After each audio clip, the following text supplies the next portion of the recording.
하나님께서 에스라를 선택하여서 지금 예루살렘으로 다시 2차 귀환을 시키는 이유가 무엇 때문일까요?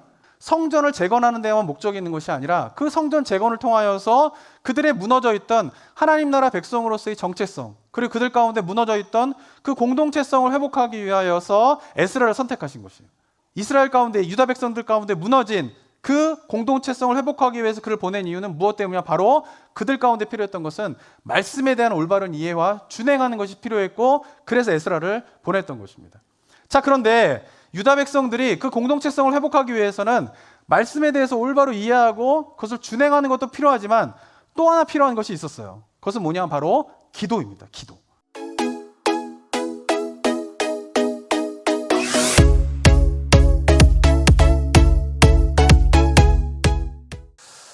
오늘 우리에게 주신 하나님의 말씀은 에스라서 8장 21절에서부터 23절까지의 말씀을 한번 교독해서 읽어보도록 하겠습니다. 제가 21절 읽겠습니다. 그때 내가 아하와 강가에서 금식을 선포하고 우리 하나님 앞에서 스스로 겸비하여 우리와 우리 어린아이와 모든 소유를 위하여 평탄한 길을 그에게 간구하였으니, 전에 왕에게 아뢰기를 우리 하나님의 손은 자기를 찾는 모든 자에게 선을 베푸시고 자기를 배반하는 모든 자에게는 권능과 진노를 내리신다 하였으므로 길에서 적군을 막고 우리를 도울 보병과 마병을 왕에게 구하기를 부끄러워하였습니다. 23절 함께 읽겠습니다. 그러므로 우리가 이를 위하여 금식하며 우리 하나님께 간구하였더니 그의 응낙하심을 입었느니라. 아멘. 지난 주일부터 한 주간 동안 이제 새벽 기도회 때 에스라서 말씀으로 우리 성도님들과 좀 묵상하였습니다. 오늘은 그 마지막 시간인데요. 에스라서의 시작은 고레스 왕의 조서로 유다 백성들이 포로로 있다가 예루살렘으로 돌아가는 것으로 시작을 하게 됩니다. 그리고 예루살렘에 돌아갔던 유다 백성들은 이제 성전을 20여 년 만에 귀환한 지 20여 년 만에 재건을 하게 되는데요.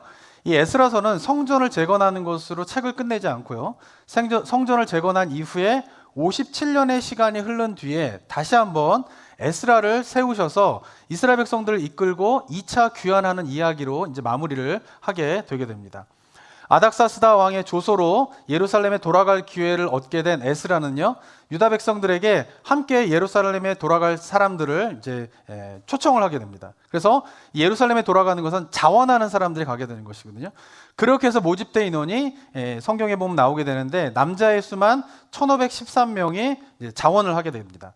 그리고 거기에 설명해 보게 되면은 남녀와 아이들도 포함되어 있다고 이야기하고 있거든요. 그래서 남자의 수만 1500명 정도가 되고 여자와 아이들까지 포함한다라고 하면 한 5천여 명의 사람이 2차 귀환을 이제 하게 되게 됩니다. 1차 귀환 때는 약 4만 명이었지 않습니까? 그 숫자에 비하면은 굉장히 적은 숫자이지만 그러나 이 5천 명의 사람들을 이끌고 에스라가 예루살렘으로 돌아오게 되면서 그들이 잃어버린 유대의 그런 백성들의 공동체성을 회복하게 되는 그 일에 쓰임을 받게 되게 됩니다. 자, 예루살렘으로 귀환할 기회를 얻게 된 에스라가 유다 백성들을 모집하고 난 이후에 출발하기에 앞서서 가장 먼저 한 일이 무엇일까요? 그것은 바로 금식하며 기도하는 것이었습니다. 오늘 읽은 본문이 21절의 부분이 이렇게 기록되어 있는데 한번 읽어볼까요? 시작. 그때 내가 아하와 강가에서 금식을 선포하고 우리 하나님 앞에서 스스로 겸비하여 우리와 우리 어린아이와 모든 소유를 위하여 평탄한 길을 그에게 간구하였으니, 돌아가 출발하기 앞서서 강가에 모인 유다 백성들을 향하여서 금식을 선포하고 함께 기도합시다 라고 이야기를 합니다. 근데 이렇게 금식을 선포하고 기도를 한 이유가 22절에 보면 나오게 되는데요. 22절에 보면은 이는 우리가 전에 왕에게 아뢰기를 우리 하나님의 손은 자기를 찾는 모든 자에게 선을 베푸시고 자기를 배반하는 모든 자에게는 권능과 진노를 내리신다 하였으므로 길에서 적군을 막고 우리를 도울 보병과 마병을 왕에게 구하기를 부끄러워하였음이라 라고 이야기를 하고 있습니다. 이 말이 무슨 말이냐 하면요, 5천 명의 사람이 바벨론에서 예루살렘까지 갈 때의 그 거리가 1000마일입니다. 1000마일. 그러니까 보통 군인들이 행군을 할 때 하루에 10마일을 가거든요. 그러니까 군인들의 행군 속도로 1000마일을 간다면은 5천 명이 100일에 걸쳐 가지고 이동을 해야 되는 것이에요. 옛날에 다 걸어서 이동하지 않습니까? 그런데 군인도 10마일이 행군의 속도라면은 5천 명이 갈 때에는 하루에 10마일 가는 게 굉장히 힘들어요. 그러니까 100일 이상, 그래서 최종적으로 한 4개월 정도의 시간 동안 이동하여서 예루살렘에 도착을 하게 됩니다. 그런데 5천 명의 사람이 그 1000마일을 걸어가게 될 때에 중간에 많은 위협이 있잖아요. 여러 민족들이 그 유다 민족들을 공격하게 될 것이고 그 민족들이 어떻게 해요? 그들에게 전쟁을 일으킬 수 있는 그런 가능성이 있지 않습니까? 그렇기 때문에 안전하게 예루살렘까지 가기 위해서는 무엇이 필요했냐면 군사들이 필요했어요. 이스라엘 백성들, 유다 백성들을 보호해줄 군사가 필요한 것이죠. 근데 이 에스라라고 하는 사람은 어떤 사람이냐면 이 아닥사스다 왕 때에 왕에게 굉장히 신임을 받는 사람이에요. 그러니까 그냥 에스라는 그냥 대제사장이면서 단순한 율법학자가 아니라 페르시아 제국의 아닥사스다 왕의 그 정권 하에서 굉장히 높은 직급에 있는 사람이 에스라였던 사람입니다.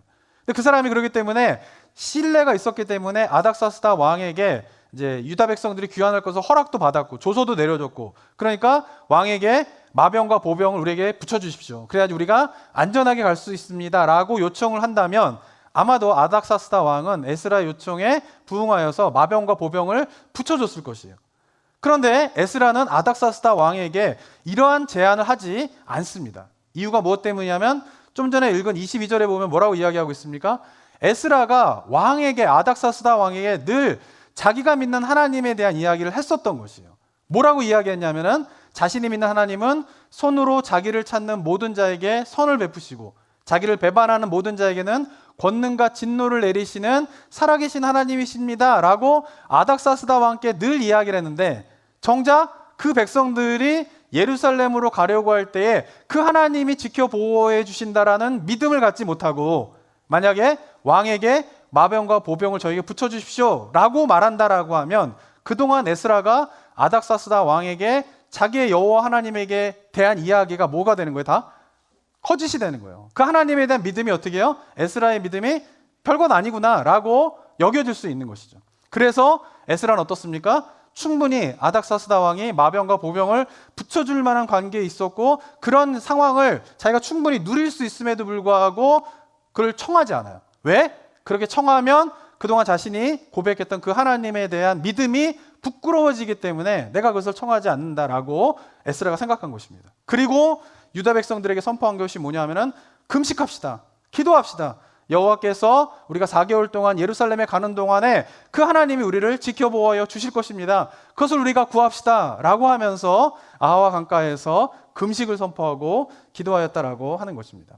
사랑하는 성도 여러분, 제가 어제도 말씀드렸지만은 하나님께서 에스라를 선택하여서 지금 예루살렘으로 다시 2차 귀환을 시키는 이유가 무엇 때문일까요? 그것은 단순히 하나님께서 유다 백성들을 귀환시키는 것은 성전을 재건하는 데에만 목적이 있는 것이 아니라 그 성전 재건을 통하여서 그들의 무너져 있던 하나님 나라 백성으로서의 정체성, 그리고 그들 가운데 무너져 있던 그 공동체성을 회복하기 위하여서 에스라를 선택하신 것이에요. 그래서 에스라가 어떤 사람이었어요? 어제 설교도 말씀드렸지만은 율법학자였고 어떻게 해요? 율법에 정통한 사람이었던 것이죠. 연구하고 준행하고 그것을 가르치는 그 에스라를 선택하여서 이스라엘 가운데, 유다 백성들 가운데 무너진 그 공동체성을 회복하기 위해서 그를 보낸 이유는 무엇 때문이냐? 바로 그들 가운데 필요했던 것은 말씀에 대한 올바른 이해와 준행하는 것이 필요했고 그래서 에스라를 보냈던 것입니다. 자, 그런데 유다 백성들이 그 공동체성을 회복하기 위해서는 말씀에 대해서 올바로 이해하고 그것을 준행하는 것도 필요하지만 또 하나 필요한 것이 있었어요. 그것은 뭐냐? 바로 기도입니다. 기도. 에스라는 그것을 너무나 잘 알고 있었어요. 그래서 이 백성들과 함께 귀환할 때에 에스라는 무엇으로 시작을 하는 거예요? 기도로 시작하는 것이에요. 왜? 그 기도가 없으면 어떻게 해요? 이스라엘 백성들의 공동체성이 회복될 수 없기 때문에 그런 것이죠. 그리고 출발한 에스라와 유다 민족들은 4개월의 시간을 거쳐가지고 예루살렘에 도착을 하게 됩니다. 그리고 예루살렘에 도착하여서 또한 에스라가 가장 먼저 한 일은 무엇이었냐면 바로 기도하는 것이었어요. 9장 2절과 3절에 보면 이렇게 기록되어 있습니다. 한번 읽어볼까요? 시작. 그들의 딸들을 맞이하여 아내와 며느리로 삼아 거룩한 자손이 그 지방 사람들과 서로 섞이게 하는데 방백들과 고관들이 이 죄에 더욱 으뜸이 되었다 하는지라. 내가 이를 듣고 속옷과 겉옷을 찢고 머리털과 수염을 뜯으며 기가 막혀 앉아있으니. 예루살렘에 도착을 했는데 미리 와 있었던 귀환한 사람들이 성전을 재건하고 60년의 시간이 흘러가면서 그들이 어떤 삶을 살고 있는 것이에요? 이방 여인들과 결혼을 하는 것이에요. 이 결혼이 왜 문제가 됩니까? 제가 늘 말씀드리지만은 이것은 단순히 뭐 이렇게 혈통, 피를 섞는 것이 하나님께서 원하시는 이런 게 아니에요. 우리나라 분들이 이 부분에 대해 오해가 많은데 이 고대 사회의 결혼은 뭐예요? 결혼 자체가 뭐예요? 네가 섬기고 있는 신하고 내가 섬기고 있는 신을 둘 다 섬기겠다 이런 의미가 있는 거예요. 그러니까 이방 여인들과 결혼을 했다라고 하는 의미는 뭐냐면 이방 사람들이 섬기고 있는 신도 내가 섬기겠다 그런 것이에요. 그러니까 그 결혼하는 것 자체에는 성전을 세우고 난 다음에 여호와 하나님도 섬기지만 여호와 하나님만 섬기는 것이 아니라 어떤 신도 섬기는 거예요? 이방 신도 섬기는 삶을 그들이 살고 있었다라고 하는 것이에요. 그 현실을 에스라가 보게 되자 어떻게 합니까? 속옷을 찢고 겉옷을 찢고, 성경에 제가 기록 중에서 수염을 뜯고 머리를 뜯고 하는 경우는 제가 본 적이 없어요.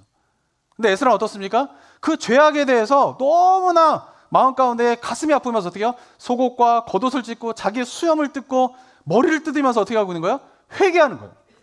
이스라엘 백성들이 죄를 지었지만 그러나 그 죄를 지은 이스라엘 백성들을 보게 되면서 에스라가 어떻게 해요? 자기가 어떻게 해요? 회개 기도를 하게 되는 것이에요. 그리고 개인적으로 자기가 회개 기도하고 있던 그 에스라의 기도로 시작하면서 점점 유다 백성들 가운데 어떤 일이 벌어지게 되면 그 기도하고 있는 에스라의 유다 백성들이 모이게 됩니다. 그리고는 함께 기도하게 돼요. 유다 백성 전체로 기도의 운동이 퍼지게 되는 것이에요.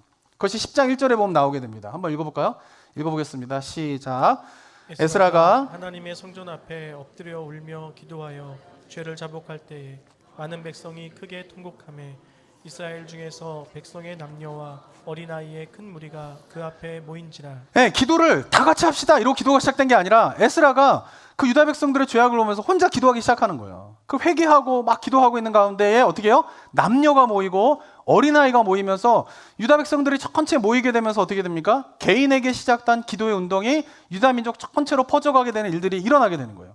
그러면서 에스라가 선포하기를 이방 여인과 결혼하는 것을 금해야 된다, 하지 말아야 된다라고 이야기합니다. 그리고는 심지어 어떻게 해요? 이미 결혼한 것도 그 이방 여인과 헤어져라, 굉장히 단호한 이야기를 하게 돼요. 그리고 거기에 유다 백성들이 반응을 하게 됩니다. 11절과 12절에 보면 이렇게 기록되어 있습니다. 한번 또 읽어볼까요? 시작.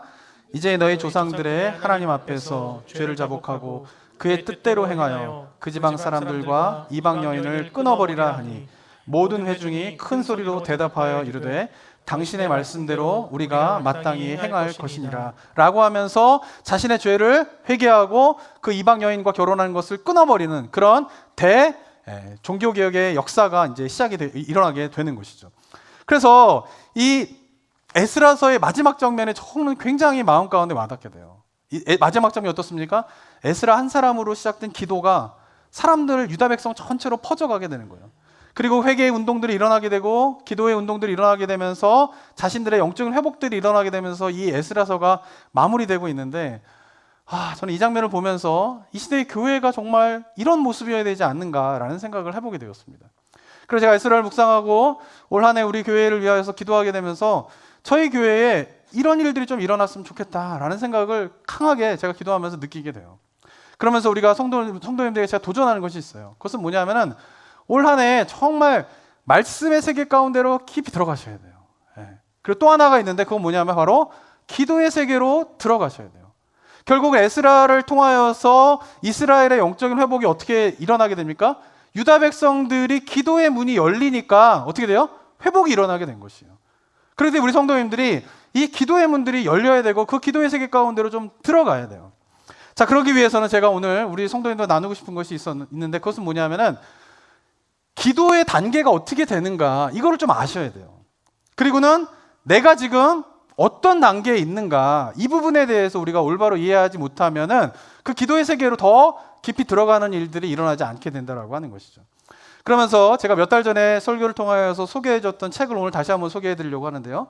바로 영혼의 성이라고 하는 책이에요. 이 책은 16세기 스페인에 있는 아빌라라고 하는 지역에서 사역을 하셨던 테레사 수녀님이 쓴 책이에요. 근데 테레사 수녀님은 깊은 기도의 세계 가운데로 들어가게 되고 자기가 경험한 그 깊은 기도의 세계로 다른 사람들이 들어올 수 있도록 안내서로 쓴 책이 바로 이 책입니다. 그러면서 이 책에서 이야기하고 있는 것이 뭐냐면은 결국 그리스도의 신앙은 하나님이 어디에 계시다라는 거예요? 이게 사람의 마음을 이제 성으로 표현한 거예요. 그 중심에 있다라는 거예요. 그 중심에 있는 그 하나님에게로 들어가는데 기도가 그것을 연다라는 거예요. 그 하나님을 만나는데. 그리고 그 하나님의 중심에 있는 그 하나님까지 나아가게 되는데 7개의 방을 거쳐야 되는데 그 한 방 한 방 한 방 한 방에 대해서 굉장히 자세하게 자기의 경험들을 가지고 기록을 하고 있어요. 근데 제가 이 책을 우리 성도님들에게 다시 한번 소개시켜 드리는 이유는 무엇 때문이냐면 저도 저도 목회한 지가 벌써 25년 가까이 되게 됩니다. 그리고 모태신앙이었기 때문에 저도 정말 제가 중학교 때부터 예수님 열심히 믿었기 때문에 거의 40년 가까운 세월을 정말 예수님 열심히 믿었어요. 저는 중학교 때부터. 초등학교 때는 좀 날라리였는데 중학교 때부터 진짜 열심히 믿었어요. 근데 그러면서 이제 한 단계 한 단계 신앙에 이제 어디로 가야 되는가를 저는 좋은 목사님과 좋은 영적인 리더를 만나가지고 인도함을 받아서 지금까지 여기까지 오게 되었어요. 근데 제가 목회를 하게 되면서 제가 어느 순간 제가 이 무엇인가 막혀있는 답답함들이 생겼어요. 그것이 뭐냐면은 영적인 그 답답함들은 왜 생기냐 하면은 내가 지금 어디에 있고 다음은 어디로 가야 되는가가 보이면 영적인 답답함이 안 생겨요. 근데 영적인 답답함이 생기는 건 뭐냐 하면은 내가 지금 있는 위치에서 다음으로 가야 되는 게 어디로 가야 되는지를 모르면 어떻게 해요? 영적인 답답함들이 생기게 되는 거예요. 근데 그동안은 제가 그 영적인 답답함들이 생길 때마다 저를 인도해 주시는 좋은 리더들이 있었기 때문에 영적인 선배들이 있었기 때문에 가르쳐 줬어요. 이렇게 가면 된다. 그러면 내가 뭔가 막혀 있다가도 뭐 기도든지 신앙생활이라든지 막혀 있다가 그런 인도함을 따라 가면은 하나둘씩 풀려가는데 어느 순간 더 이상 저에게 그동안 가르쳐 준 선배들이 얘기하지 않았던, 가르쳐 주지 않았던 그 한계점에 도달하게 되는 거예요. 어디로 가야 될지 모르겠는 거죠. 근데 그러다가 제가 이 책을 보게 되면서 이 책을 계속 묵상하고 제가 그리고는 제 기도 생활 속에서 이 책에서 이야기하고 있는 부분들에 대한 거를 많이 이렇게 묵상하면서 제가 기도를 하게 되었어요. 근데 그러면서 이 책에서 이야기하고 있는 그 한 단계 한 단계가 너무나 실제적으로 그동안 제가 영적으로 경험했던 세계를 잘 정리해 주고 있는 거예요. 내가 이런 거였구나. 이거를 누가 설명해 주면 개념화가 되잖아요. 개념화가. 근데 막연했던 것들이 누가 이렇게 설명을 해줘 개념화가 되는데 그런 것들이 잡혀가게 되면서 제가 왔던 신앙의 여전들에 대한 해석이 되고요. 그리고 또 하나는 뭐냐면 아까도 말씀드린 것처럼 무엇인가 막혀있는 영적인 그 답답함들이 그 다음 스텝이 무엇인가, 내가 지금까지 여기까지 와 있는데 그 기도도 마찬가지고요. 그 다음이 무엇인가에 대해서 잘 몰랐는데 이 책에서 그것을 보여주고 있어요. 그러면서 제가 내가 가야 될 신앙의 세계가, 영적인 세계가 이런 것이구나 라고 하는 것을 깨달으면서 제가 지난 몇 달 동안 신앙생활을 개인적으로 저의 영적인 생활들을 하고 있거든요.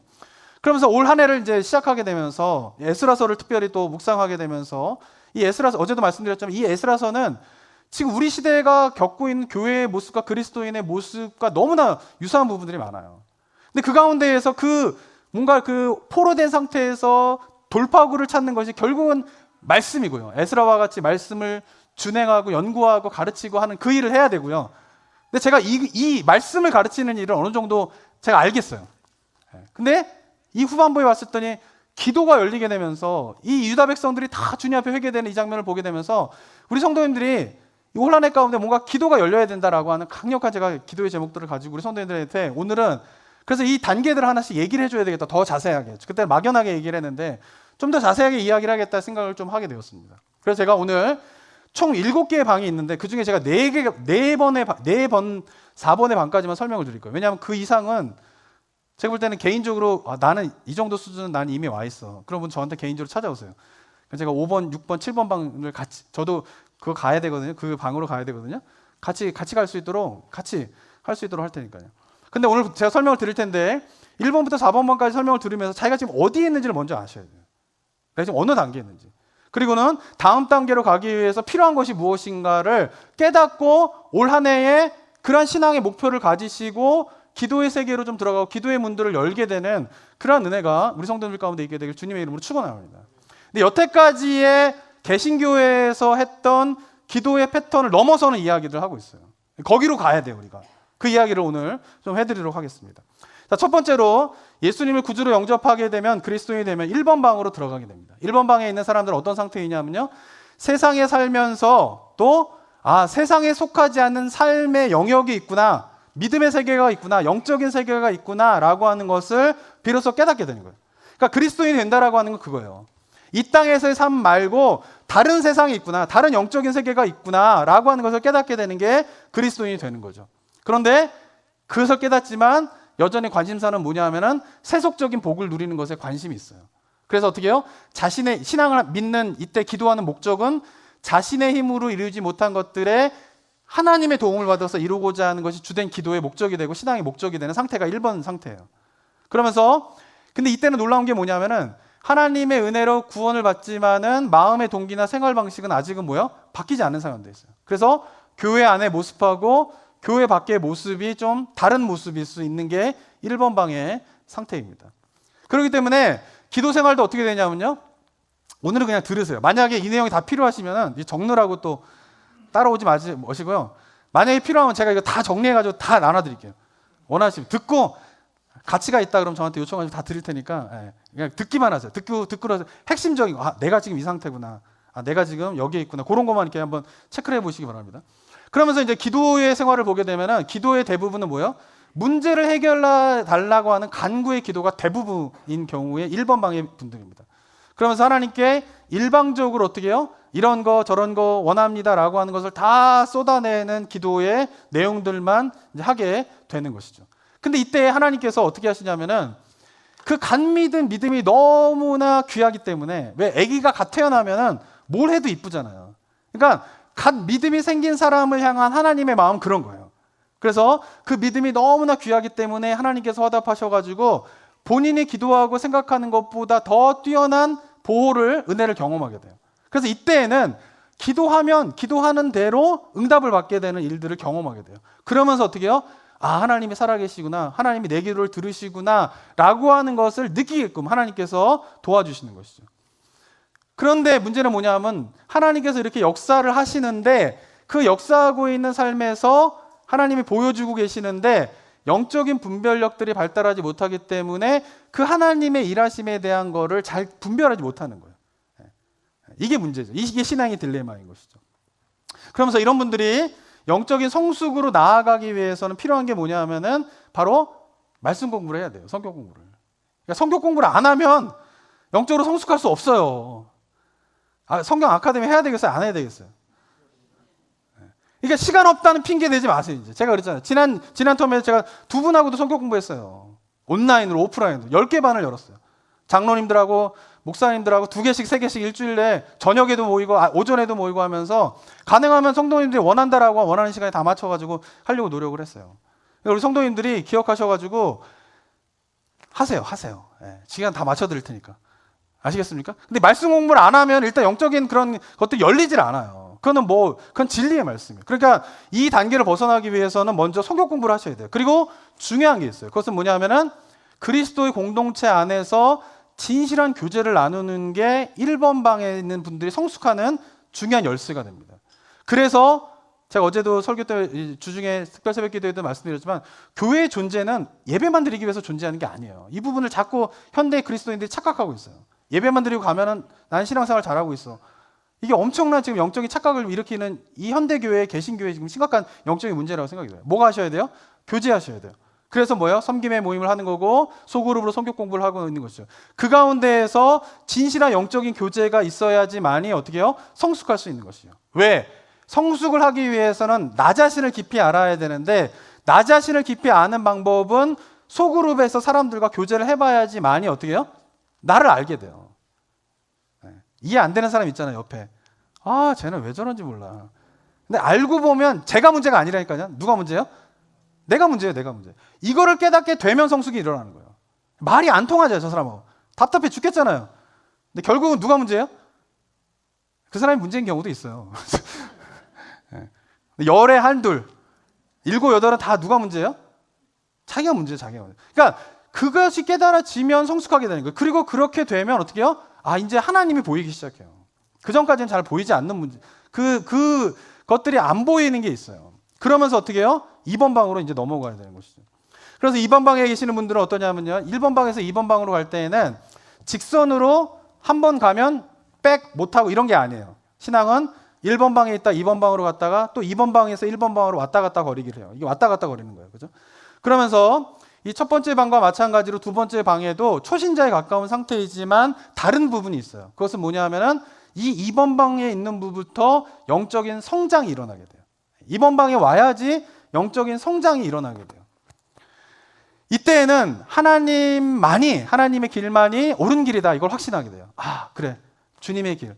하나님의 말씀대로 살아가는 것이 중요하다. 이거를 깨닫게 되고 확신하게 됩니다. 근데 문제는 뭐냐면 이렇게 확신을 해도 실제 삶에서는 자기를 강력하게 끌어당기는 게 뭐냐면은 세상적인 쾌락과 만족감이 자기를 더 강하게 끌어당겨요.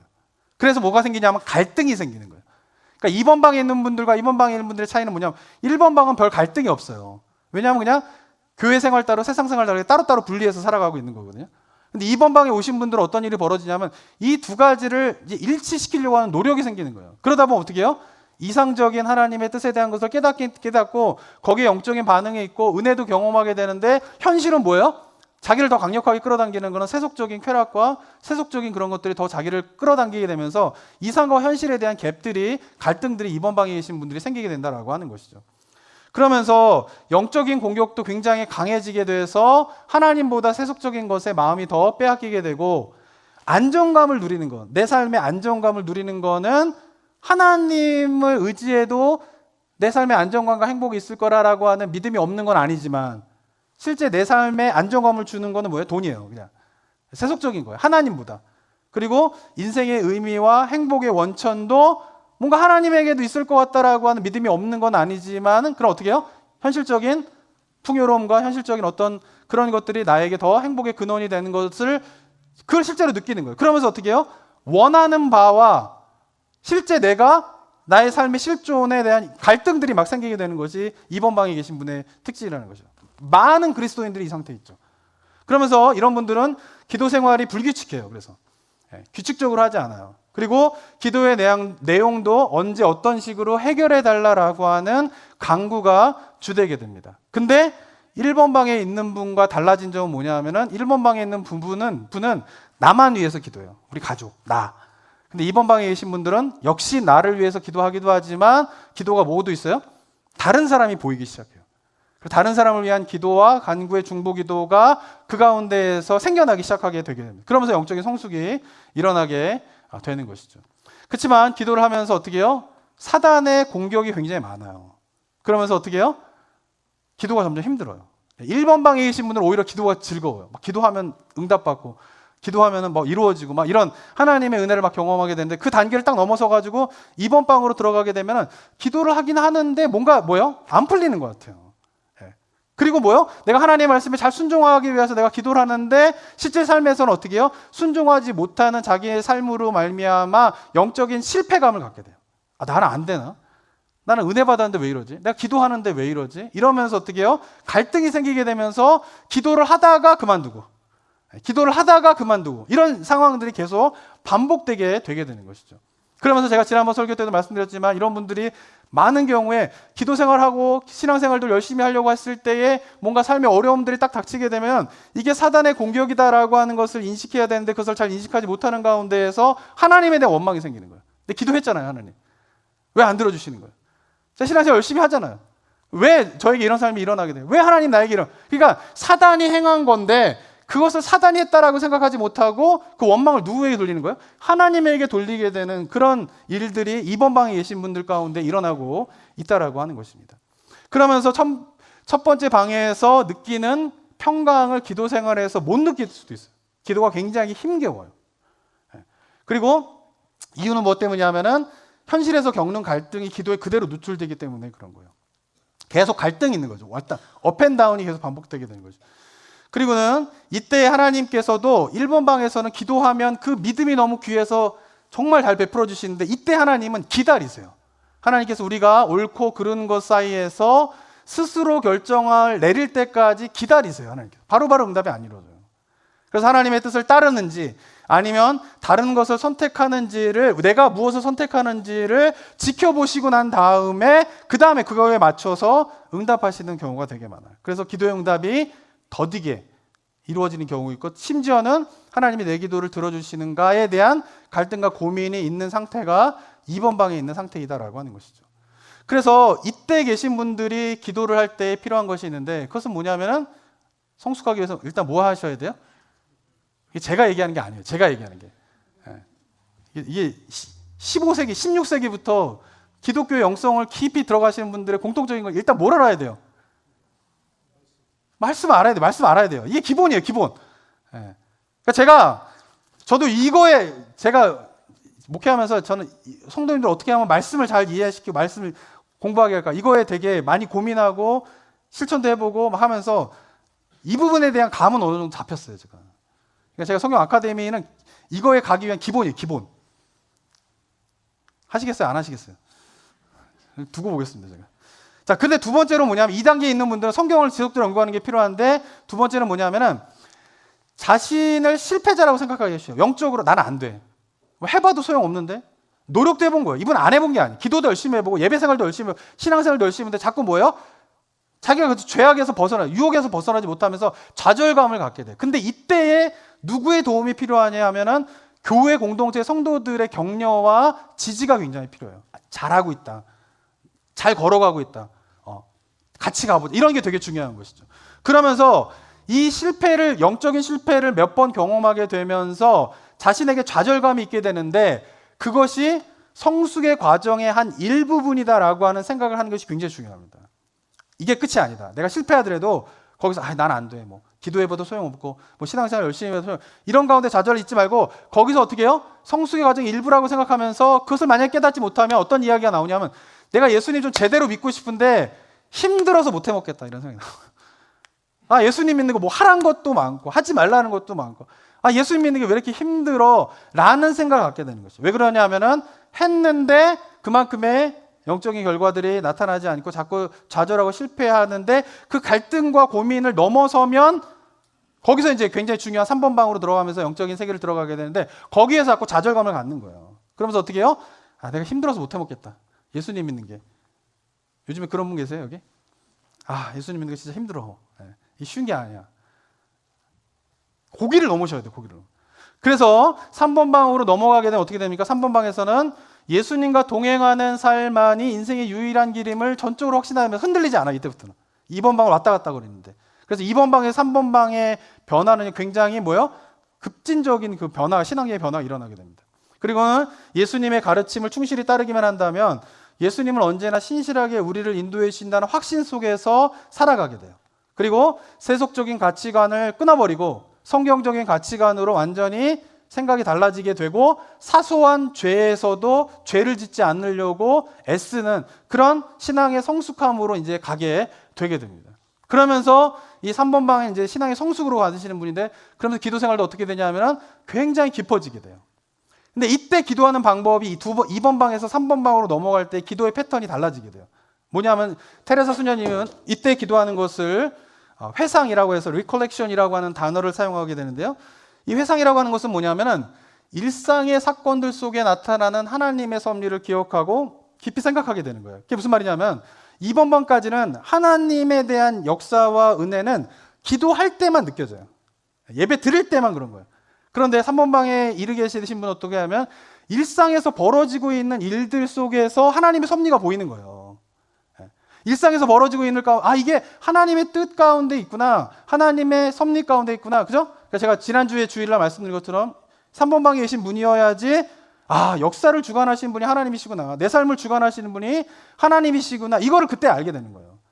교회에서만이 아니라 기도할 때만이 아니라 예배할 때만이 아니라 설거지하다가 애 키우다가 비즈니스 하다가 직장 생활하다가 공부하다가 하나님의 섭리가 깨달아지게 되면서 삶의 전반적인 것 속에서 하나님이 주권적으로 나를 인도하시는구나 라고 하는 그런 확신들을 갖게 되고 기도하다 보면은 그래서 가끔 간구하는 내용과 상관없이 어떻게 해요? 하나님과 그분의 사랑을 깨닫게 돼요. 뭔가 해결해야 될 문제가 있어요. 그걸 놓고 막 기도해요. 근데 어느 순간 기도하다가 해결돼야 될 문제를 놓고 막 기도하다가 갑자기 하나님의 사랑과 은혜에 대한 반응의 기도가 나오게 되면서 자기가 간구하고 있는 기도를 잃어버리게 되는 경우가 있어요.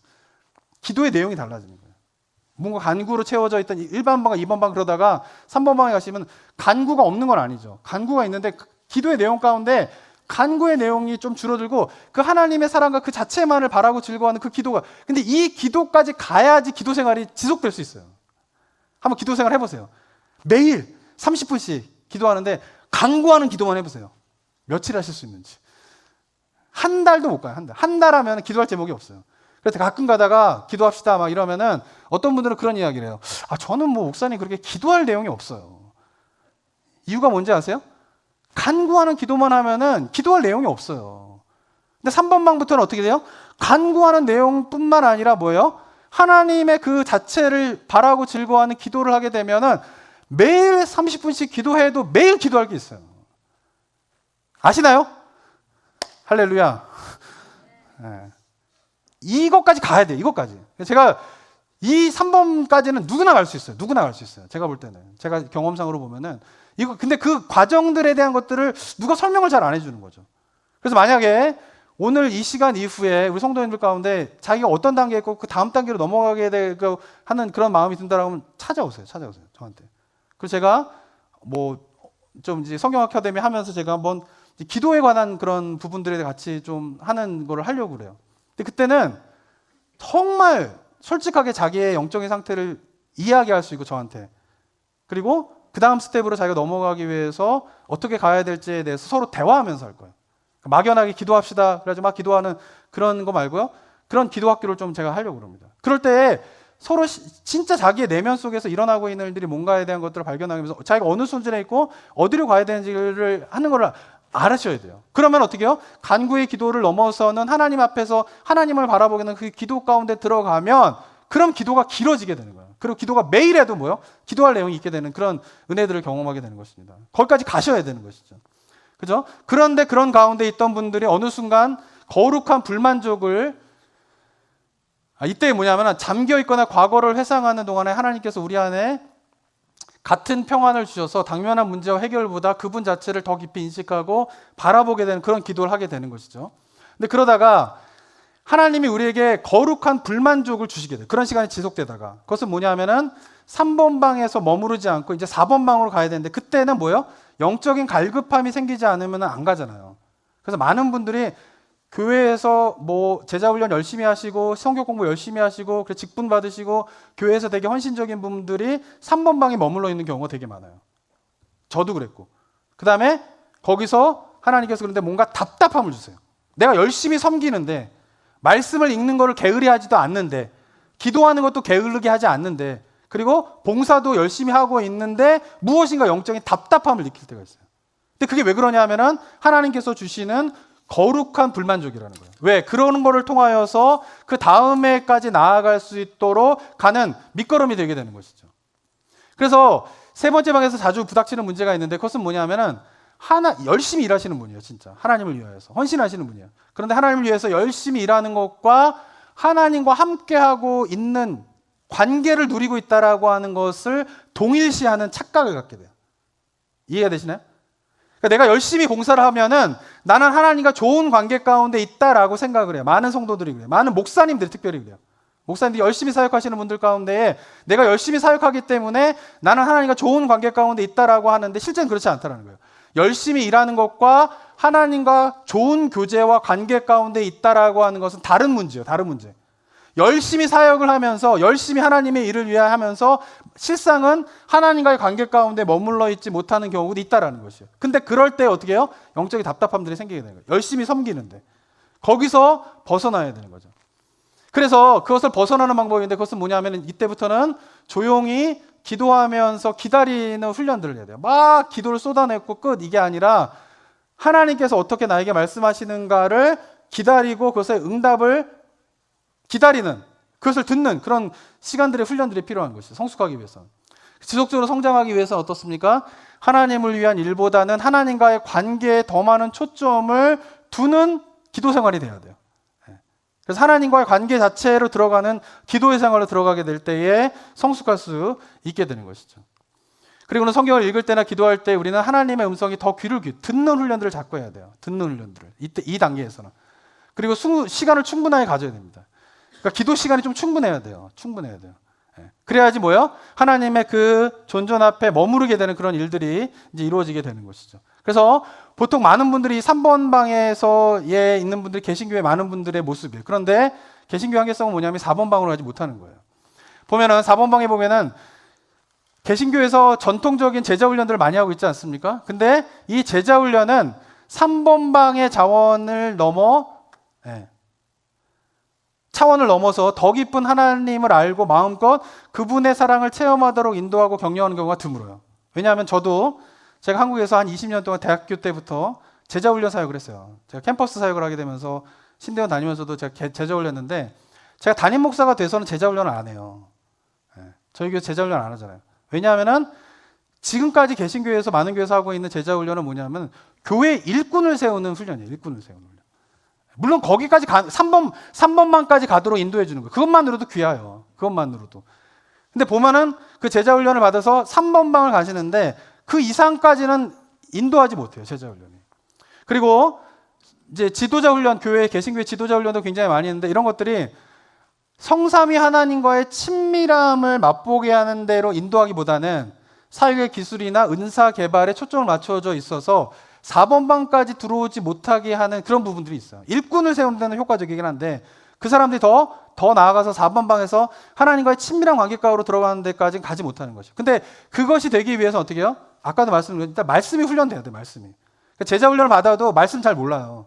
제자 훈련을 받아도 성경 잘 몰라요. 제자 훈련을 받는데 성경을 보는 눈이 없어요. 그런 경우가 생기는. 그래서 제가 성경부터 우리가 공부하자고 제가 하는 것이에요. 그리고 거기에서 이제 기도로 넘어가야 되는 부분들이 좀 있게 되는 것이죠. 그래서 두 번째에서 세 번째 방으로 넘어갈 때는 굉장히 비약적인 도약이 이루어지지만 세 번째에서 네 번째로 넘어갈 때에는 자신도 모르는 사이에 미묘하지만 아주 깊은 성장이 3번에 4번으로 이루어지게 됩니다. 왜냐하면 3번하고 4번하고 두 분의 신앙의 모습을 겉에서 보면요, 둘 다 진짜 신앙생활 열심히 하시는 분이에요. 교회도 열심히 섬기고 예배도 열심히 드리고 하는데 3번방과 4번방의 결정적인 차이는 3번방에 계신 분은 하나님과의 관계 속에 머무는 거를 잘 못해요. 사역은 열심히 하는데. 근데 사역을 열심히 하는데 하나님과의 관계 가운데 머무는 일까지 가게 되면 4번방에 계신 분들이 일어나게 되는 것이죠. 그래서 이 부분에 대해서 테레사 수녀 같은 경우는 어떻게 이야기하면 예수님과의 애정 관계로 이거를 표현하기 시작합니다. 그래서 보시면 어떻게 예수님과 뭐 하는 거예요? 4번방에 있는 분들은 사랑에 빠지는 거예요. 사랑에 빠지는 거예요. 사랑에 빠지신 기억이 새록새록 나십니까 지금? 네, 옛날에 보시면은 젊은 남녀가 카페에서 3시간, 4시간 동안 앉아있잖아요. 뭐 하면서 앉아있을까요? 별 쓰잘데기 없는 짓 하면서 앉아있는 거예요. 어른들이 보기에는 남녀가 데이트하는 모습 보면은 니들은 뭔 쓰잘데기 없이 그 시간을 거기서 축치고 앉아있냐라고 하는데 그 3시간, 4시간 동안 카페에 앉아가지고 남녀가 사랑에 빠진 사람들은 뭐 하고 있어요? 서로 바라보고만 있는 거예요. 바라보고만 있는 거예요. 아무것도 안 해요. 뭐 비효율적인 거예요. 근데도 뭐예요? 3시간, 4시간이 이제 짧은 거예요. 한국에서는 그런 경험 있으신가요, 다들? 여기 계신 분들은 그런 경험 없을 것 같은데 남자친구를 데려다 줬다가 또 여자친구 있는데 내가 데려줬다가 왔다 갔다 그리고 하루 종일 만났는데 끝나고 난 다음에 그래 집에 들어와서 또 전화해. 왜 그런 거야? 사랑에 빠지면 그런 거예요. 그냥 바라보는 것만으로 좀. 근데 기도가 그렇게 된다는 거예요.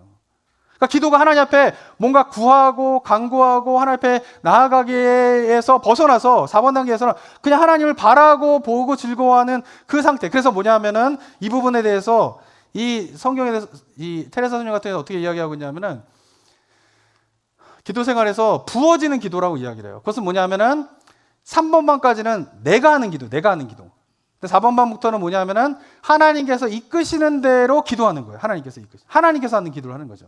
그래서 4번방에 있는 성숙 단계에서는 컨템플레이션이라고 서로 마주보고 머무는 기도를 한다라고 이분이 이야기를 해요.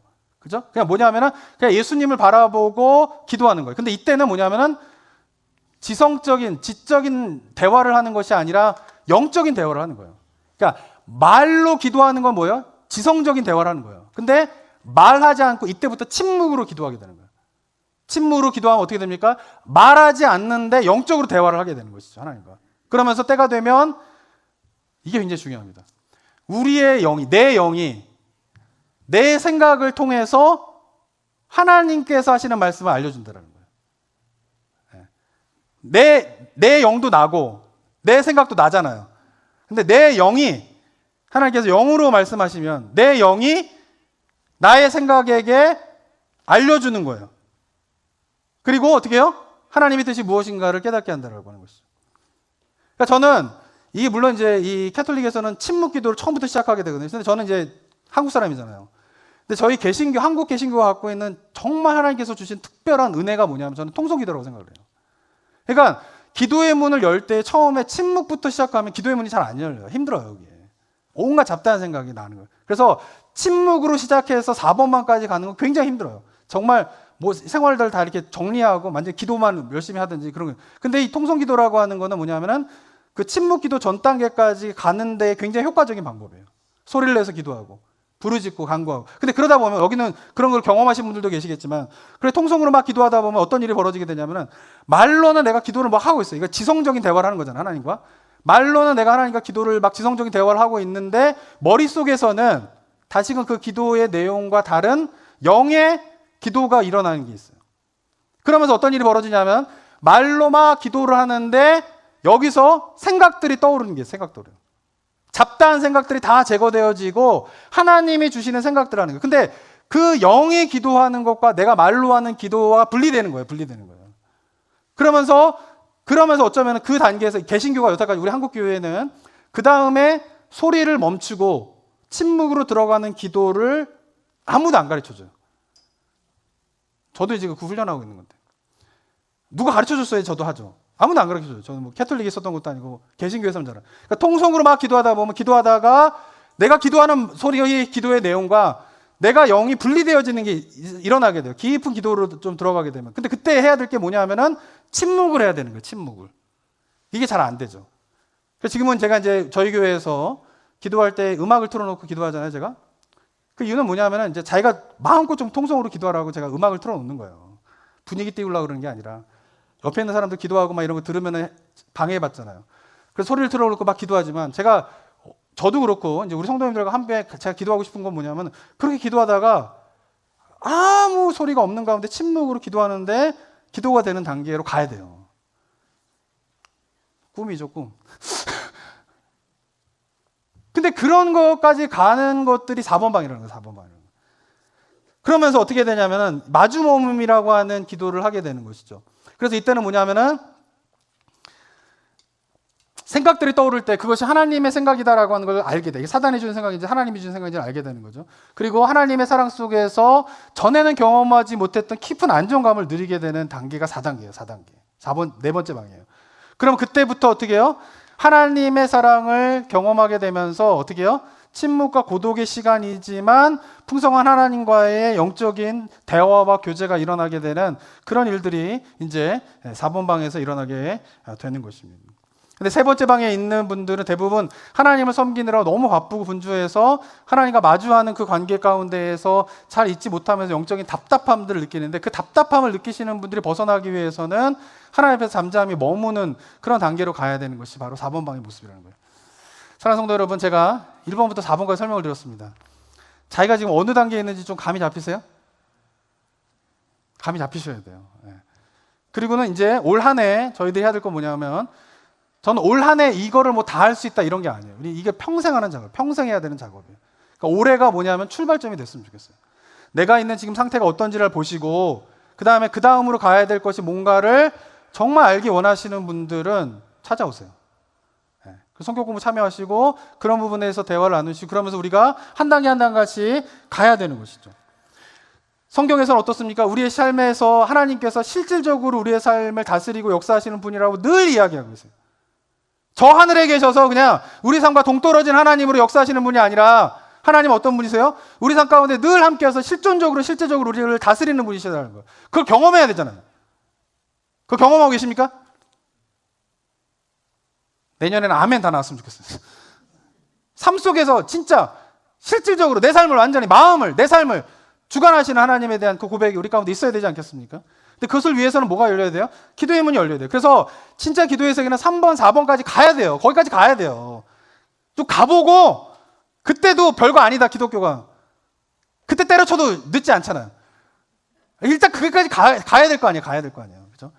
그래서 우리 성도님들이 그 부분까지 갈 수 있도록 정말 하나님 앞에서 올 한 해가 그런 한 해의 출발로 삼으신 은혜가 우리 성도들과 있게 되기를 원합니다. 그래서 그 4번 방 가운데 들어서 하나님의 임재 가운데 완전히 내가 구하지 않는데 내가 입으로 뭐라고 얘기하지 않는데 내 영이 하나님의 존존 앞에서 하나님의 은혜 앞에서 완전히 잠기게 되면서 그 하나님의 은혜 가운데 풍성하게 젖어들게 되면 시편 저자와 같은 고백이 나오는 거예요. 사망의 음침한 골짜기를 다닐지라도 내가 해를 두려워하지 않을 것은 이유가 무엇 때문이에요?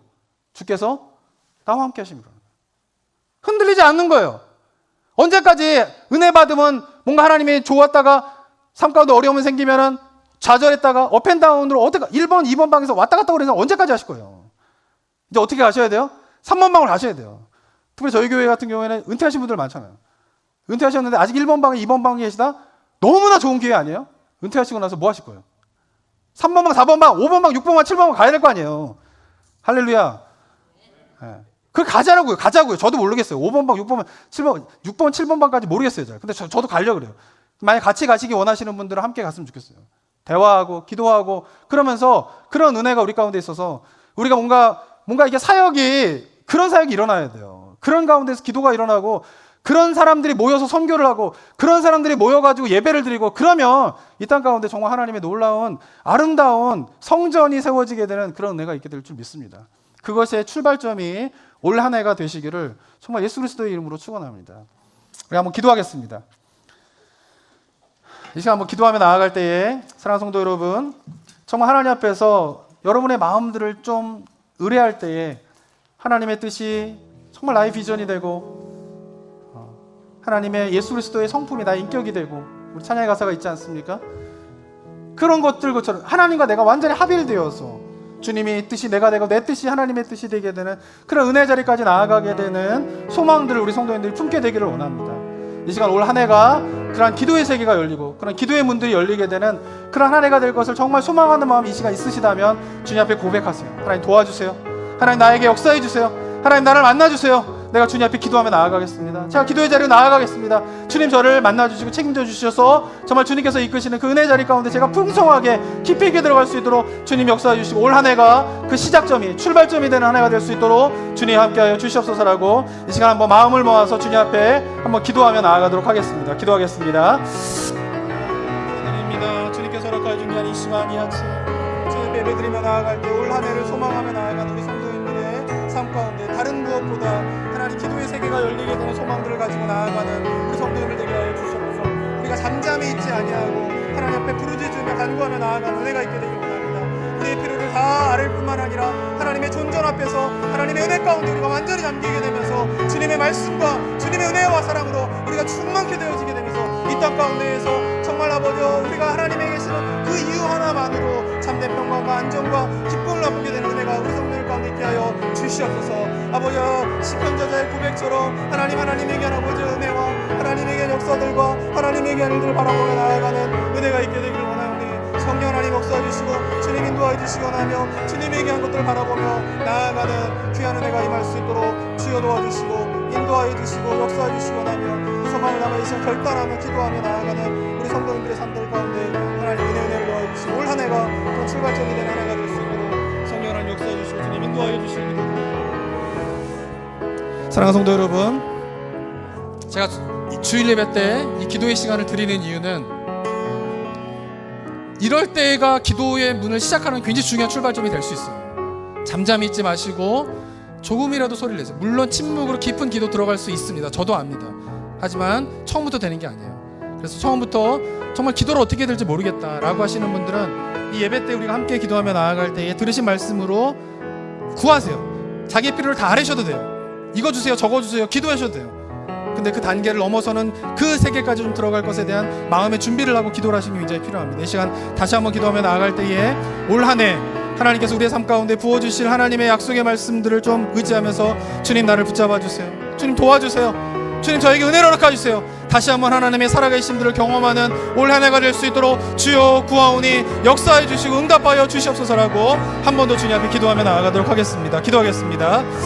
아버지 하나님 은혜 감사드립니다. 이 시간 우리 성도님들 심령과 마음 가운데 무엇보다 주님을 향하여 아버지 간절한 마음으로 구하며 나아가는 아버지 삶의 고민들을 안고 주님 앞에 나아가는 이 기도를 하나님 응답하여 주시고 역사하여 주시옵소서.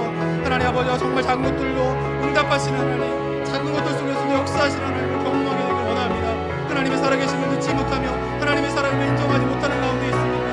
하나님 시간 기도하며 나아갈 때에 주님의 역사하시고 일하시는 그 하나님의 손길을 경험하는 은혜가 있을 수 있도록 인도해 주시고 하나님 아버지 그런 가운데 있지만 영적인 답답함들과 어려움 가운데 더 깊은 기도의 세계 가운데 들어가길 원하는 주의 백성들이 있습니다. 하나님 아버지 가운데 주님의 일들을 보여주시고 깨닫게 해주시옵고 하나님에게 아버지 은혜들과 하나님의 한 역사들을 온전히 바라보며 구하며 나아가는 귀한 은혜가 하나님 가운데 부어질 수 있도록 주여 입술을 열어주시고 마음을 열어주시고 하나님의 심령과 은혜 가운데 깊은 아버지 은혜 가운데 들어가는 역사들이 일어나는 아버지 은혜가 있을 수 있도록 주여 내 입술을 열어주시고 주님 함께하여 주시옵소서. 주님 도와주시옵소서.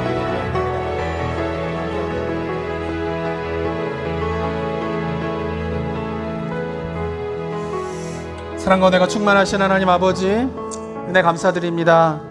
2023년을 시작하면서 우리가 새로운 마음으로 주님 앞에 나아가게 되길 원합니다.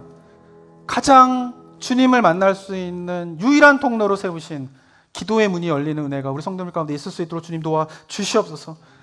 신앙생활을 하지만, 교회를 다니지만 나의 삶을, 나의 영혼을, 나의 감정을, 나의 인격을 만지시고 다루시면서 나를 이끌어 가시는 그 하나님의 은혜의 손길을 경험하지 못한 성도님들이 있다면 이 시간 다시 한번 그 마음 가운데 살아서 역사하시는, 나의 삶을 주관하시는 그 하나님에 대한 소망으로 기도의 결단을 하는 은혜가 있을 수 있도록 주님 도와주시옵소서.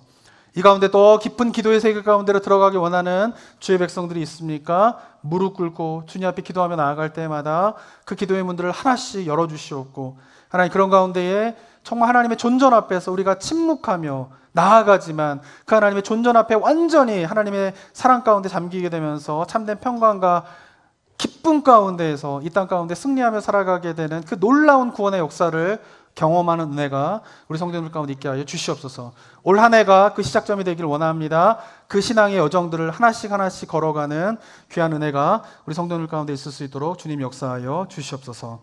은혜 감사드리며 예수 그리스도의 이름으로 기도드립니다. 아멘.